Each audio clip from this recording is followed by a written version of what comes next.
दोस्तों, target with PS Parihar channel में आपका स्वागत है। सुबह की इस वीडियो में ऐसी सूचनाएं होती हैं जो विभिन्न समाचार पत्रों पर छपी होती हैं और विद्यार्थियों के लिए आवश्यक होती हैं। तो आइए शुरू करते हैं और देख लेते हैं कि आज के समाचार पत्रों में विद्यार्थी जीवन से संबंधित कौन कौन सी सूचना है। तो वीडियो को जल्दी से लाइक कर दें, शेयर कर दें।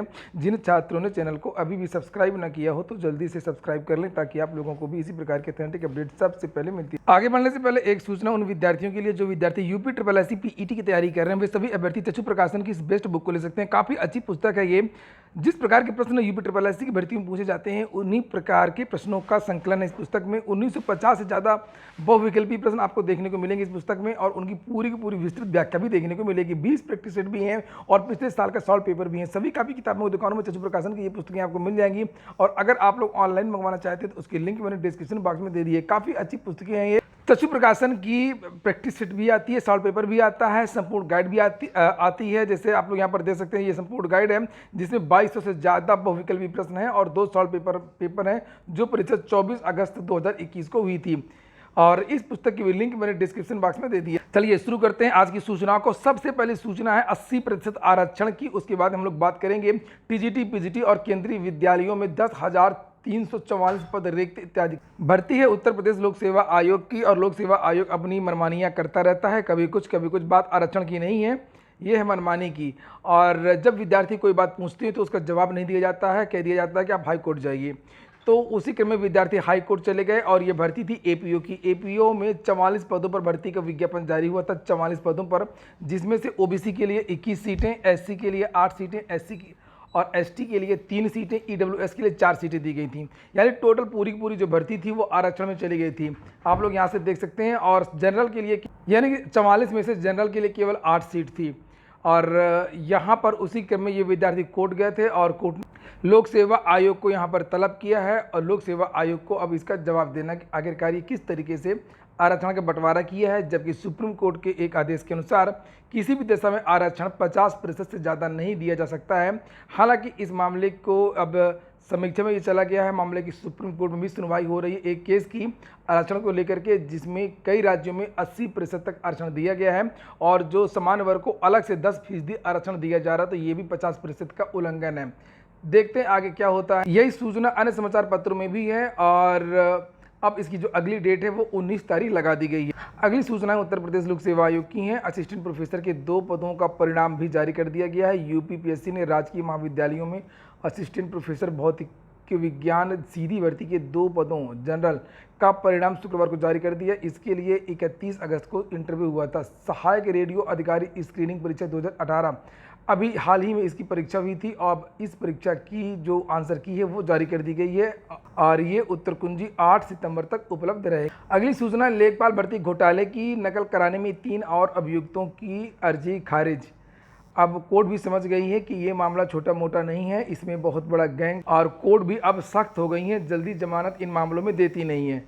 और यहाँ पर लिखा कि जिला न्यायालय ने शुक्रवार को नैनी थाना क्षेत्र के अंतर्गत लेखपाल भर्ती परीक्षा में नकल कराने के मामले में 3 और अभियुक्तों जय बाबू तिवारी, मुलायम सिंह यादव और पुनीत सिंह की जमानत अर्जी को खारिज कर दिया है। अपर मुख्य न्यायिक मजिस्ट्रेट ने कहा कि अभियुक्तों पर गंभीर अपराध है और ये जमानत पर छोड़े जाने योग्य नहीं है। बात ये नहीं कोई विद्यार्थी परीक्षा दे रहा था या कोई विद्यार्थी नकल कर रहा था, यहाँ पर नकल वाला मामला नहीं है।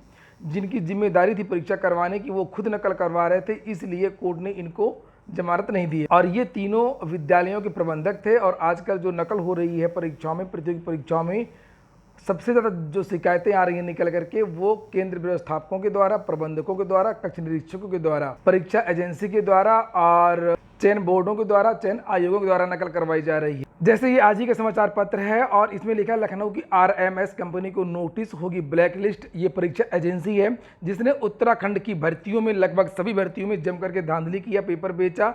बहुत सारे लोग गिरफ्तार हुए हैं, बहुत सारे लोगों को हटाया गया, अधिकारियों को, और इस कंपनी को ब्लैकलिस्ट कर दिया गया है। हालांकि होता यही है कि जब ब्लैकलिस्ट कर दिया जाता है तो नाम बदल के यही लोग दूसरे के नाम से फिर से एजेंसी बना लेते हैं और फिर से घोटाले करते हैं। लिखा है उत्तराखंड की अधीनस्थ सेवा चयन आयोग की जो परीक्षा हुई थी 26 सितंबर को सचिवालय रक्षक भर्ती और 4 और 5 दिसंबर को स्नातक स्त्री परीक्षा हुई थी, वो भी इसी एजेंसी ने करवाई थी। अगली सूचना है शिक्षक भर्ती की। 1248 केंद्रीय विद्यालयों में 10,344 पद रिक्त हैं। 4 साल से भर्ती न होने के कारण देश विदेश में स्थित 1248 केंद्रीय विद्यालयों में शिक्षकों के रिक्त पदों की संख्या लगातार बढ़ती जा रही है। जो हाल उत्तर प्रदेश में योगी सरकार का है वही केंद्र में भाजपा सरकार का है। 4 साल में इन्होंने ना तो केंद्र की में भर्तियां जितनी पद रिक्त थे उनको भरा, विद्यार्थियों ने बहुत सारे आंदोलन किए, तब जाकर के अग्निवीर की इन्होंने घोषणा किया। 4 साल से सेना भर्ती पूरी तरीके से बंद रही है। रेलवे भर्ती पिछले 5 साल से पूरी नहीं हो पाई है, अभी इसकी परीक्षाएं ही चल रही हैं, चाहे वो ग्रुप डी की हो, चाहे वो आरआरबी एनटीपीसी की टाइपिंग इत्यादि की प्रक्रिया है। 2019 के विज्ञापन है वो आज तक पूरे नहीं हो पाए, उनमें 3-4 साल अभी और लगेगा। और इसी तरीके से आप लोग देख लीजिए जो जितने भी केंद्रीय विद्यालय वहाँ पर टीजीटी, पीजीटी, पीआरटी के बहुत सारे पद रिक्त हैं और शिक्षणेतर पद भी रिक्त हैं। यहाँ पर भी भर्तियाँ नहीं हुई। यहाँ पर पूरा विवरण जारी किया गया है समाचार पत्रों में, और एक बार नहीं 10-10 बार समाचार पत्रों में ये जानकारी दी गई है। ये देखिए कैसे बनेगा भारत विश्व गुरु। यहाँ पर 31 मार्च 2022 को शिक्षकों की स्थिति ये बताई गई है। कितने पद रिक्त देख लीजिए। पीजीटी के पद, टीजीटी के पद 3850, पीआरटी के 4552, योग 10,344। आगे लिखा हुआ 4 साल से भर्ती न होने के कारण देश विदेश में स्थित 1248 केंद्रीय विद्यालयों में शिक्षकों के पद रिक्त हैं और ये रिक्त पदों की जो संख्या वो बढ़ती जा रही है। वर्तमान में कक्षा 1 से लेकर के 12वीं तक के शिक्षकों के कुल स्वीकृत तकरीबन 46,917 पदों में से 10,344 लगभग 22% पद रिक्त हैं। सूचना के अधिकार अधिनियम के तहत केंद्रीय विद्यालय संगठन के सहायक आयुक्त एवं केंद्रीय जन सूचना अधिकारी धर्मेंद्र पटेल की ओर से 25 मई 2022 को दी गई सूचना के मुताबिक 31 मार्च 2022 तक केंद्रीय विद्यालयों में पीआरटी, टीजीटी और पीजीटी के कुल 36,573 शिक्षक कार्यरत थे। आगे यहाँ पर लिखा हुआ है कि केंद्रीय विद्यालयों में शिक्षकों की भर्ती न होने से उत्तर प्रदेश के युवाओं में भी निराशा है, क्योंकि बड़ी संख्या में यहाँ के अभ्यर्थी आवेदन करते हैं। अब आप खुद सोचिए, जो विद्यार्थी टीईटी पास हो, सीटेट पास हो, बीएड डीएलएड सब कुछ किया हुआ हो और वो 5 साल से 6 साल से 4 साल से लगातार उसकी वैकेंसी नहीं आ रही होगी, उसकी मनोदशा क्या होगी। आप यहाँ पर ये आज ही के समाचार पत्र है, इसको देख सकते हैं और समझ सकते हैं। ये समाचार पत्र में दिया गया है बीएड टीईटी चाय वाली के बाद में ये आया है मिलिए बीएड टेट सीटेट और ट्रिपल सी पास ई रिक्शा वाले से। यहाँ पर संत कबीर नगर के विनोद गुप्ता ने ई रिक्शा पर लिखवाया है अपनी डिग्रियाँ ताकि लोग दे रहे सम्मान।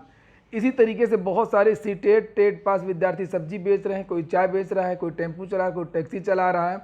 और ये जो एमए पास, बीए पास, बीएड पास जो हैं, इनका नाम है विनोद कुमार। इनसे जब पूछा गया तो इनका कहना है कि कोई भी काम छोटा या बड़ा नहीं होता है। 27 वर्षीय जो विनोद हैं, और ये समझ लीजिए कि इनकी सारी डिग्रियां 22-23 साल की उम्र में कंप्लीट हो गई होंगी और 4 साल से तो भर्ती ही नहीं आई है। और यहाँ पर इनका कहना है कि भर्ती निकल नहीं रही है और वो शिक्षक भर्ती की तैयारी कर रहे हैं, शिक्षक बनना चाहते हैं। घर की माली हालत ठीक नहीं होने से अब वो किराए पर रिक्शा लेकर के चलाते हैं। ये रिक्शा उनका खुद का नहीं है, ये इन्होंने किराए पर लिया है और अपने ई रिक्शे पर उन्होंने अपनी डिग्रियों को लिखवा लिया है। अब उनका मानना है कि इसे लोग थोड़ा सम्मान से बोलते हैं। विनोद इसके पहले कोचिंग में पढ़ाते थे, ये लिखा विनोद पहले छोटे बच्चों की कोचिंग और निजी स्कूल में पढ़ाते थे, लेकिन उसमें भी अब खर्च लाना मुश्किल हो गया है और बहुत सारी समस्याएं हैं। ये विनोद नहीं है, ये उत्तर प्रदेश के लगभग सभी युवाओं की दशा है, मनोदशा है और सभी विद्यार्थी, सभी जो छात्र हैं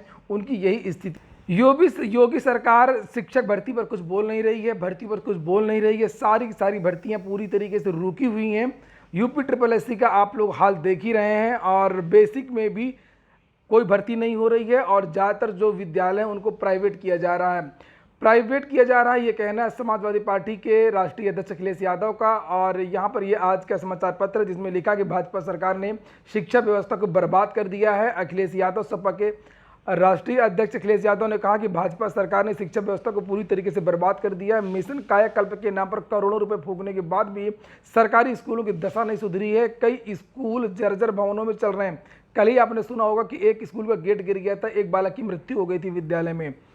शिक्षकों की बड़ी संख्या में पद भी रिक्त हैं। मुख्यमंत्री सिर्फ वादों के सहारे अपने दिन बिता रहे हैं। और यहाँ पर देखिए लिखा कि जर्जर भवनों में विद्यालय चल रहे हैं, बड़ी संख्या में शिक्षकों के पद भी रिक्त हैं। और आपको पता होगा कि जब विधानसभा के चुनाव हो रहे थे तो उसमें 97,000 शिक्षक भर्ती की बात अखिलेश यादव की तरफ से कही गई थी, पूर्व मुख्यमंत्री की तरफ से। और ये कहा था कि पहली कैबिनेट में ही शिक्षक भर्ती का विज्ञापन जारी करेंगे, लेकिन सरकार नहीं आ पाई और भर्ती प्रक्रिया रुक गई। और योगी सरकार ने चुनाव के पहले भी शिक्षक भर्ती के बारे में कुछ नहीं कहा और अभी भी कुछ नहीं बोल रही है। 11,000 प्राथमिक विद्यालयों को PPP model private public partnership पर अपने चहेते पूंजीपतियों को देने की योजना बना रही है, ऐसा कहना है अखिलेश यादव का।